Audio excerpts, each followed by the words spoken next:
সম্প্রতি বিশ্বজুড়ে আলোড়ন তুলেছে নাসার এক যুগান্তকারী ঘোষণা। মঙ্গল গ্রহে পাঠানো পার্সিভিয়ারেন্স রোভার এমন কিছু প্রমাণ খুঁজে পেয়েছে যা ইঙ্গিত দিচ্ছে সেখানে হয়তো একসময় জীবনের অস্তিত্ব ছিল।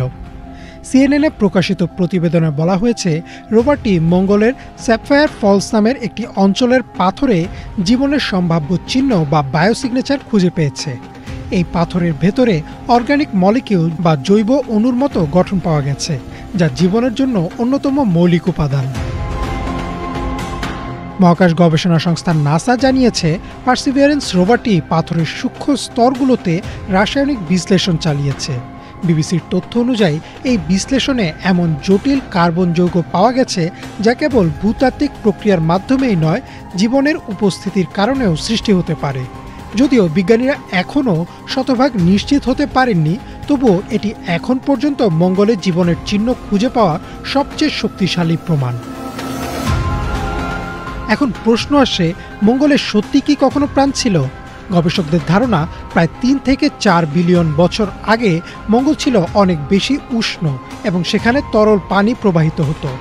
রয়টার্সের বিশ্লেষণ অনুযায়ী গবেষকদের ধারণা, সেই সময় হয়তো গ্রহটিতে নদী, হ্রদ, এমনকি সমুদ্রও ছিল, আর পানি থাকা মানেই জীবনের সম্ভাবনা।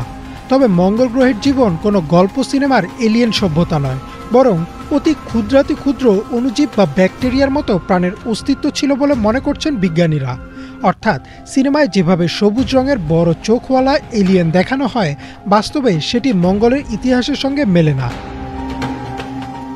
এতদিন ধরে মঙ্গল নিয়ে মানুষের কৌতূহল ছিল মূলত বৈজ্ঞানিক কল্পকাহিনী ও গবেষণার মিশ্রণে, কিন্তু এবার বাস্তব তথ্য প্রমাণ দিচ্ছে যে লাল গ্রহটি হয়তো একসময় প্রাণ বহন করেছিল। আর্থ.কমে প্রকাশিত এক প্রতিবেদনে বলা হয়েছে, পৃথিবীর বাইরে প্রাণের অস্তিত্ব প্রমাণিত হলে মানব সভ্যতার মহাবিশ্ব সম্পর্কে দৃষ্টিভঙ্গি পুরোপুরি বদলে যাবে। এটি প্রমাণ করবে যে জীবন কেবল পৃথিবীর জন্যই সীমাবদ্ধ নয়। এখন প্রশ্ন হচ্ছে, ভবিষ্যতে কি মানুষ মঙ্গলে বসতি গড়তে পারবে? বিজ্ঞানীরা ইতোমধ্যেই এই সম্ভাবনা নিয়ে কাজ করছেন।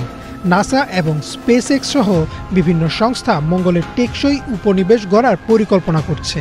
তবে মঙ্গলের কঠোর আবহাওয়া, পাতলা বায়ুমণ্ডল এবং বিপজ্জনক বিকিরণ সেখানে মানুষের দীর্ঘমেয়াদী বসবাসকে কঠিন করে তুলেছে। নাসার একাধিক পরীক্ষায় দেখা গেছে, সেখানে টেকসই আশ্রয় ও অক্সিজেন উৎপাদনের ব্যবস্থা তৈরি করা গেলে মঙ্গলে মানুষ থাকার সম্ভাবনা উড়িয়ে দেওয়া যায় না। তবুও এই নতুন আবিষ্কার মানবজাতিকে আরও উৎসাহিত করবে মঙ্গলে উপনিবেশ পরিকল্পনায় অগ্রসর হতে।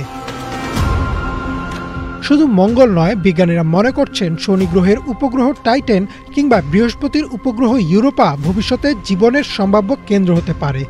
ইউরোপার বরফের নিচে বিশাল জলসমুদ্র থাকার প্রবল সম্ভাবনা রয়েছে, আর টাইটানে রয়েছে জৈব যৌগ ভরা এক অদ্ভুত পরিবেশ।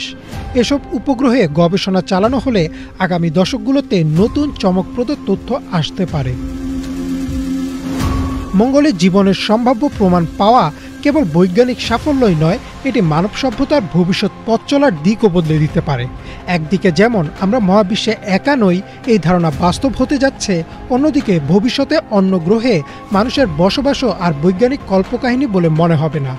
হয়তো কয়েক দশক পর আমাদের পরবর্তী প্রজন্ম মঙ্গল কিংবা অন্য কোনো গ্রহে মানুষের প্রথম উপনিবেশ গঠনের সাক্ষী হতে পারবে। ইমরান মাহমুদ, বাংলা ভিশন।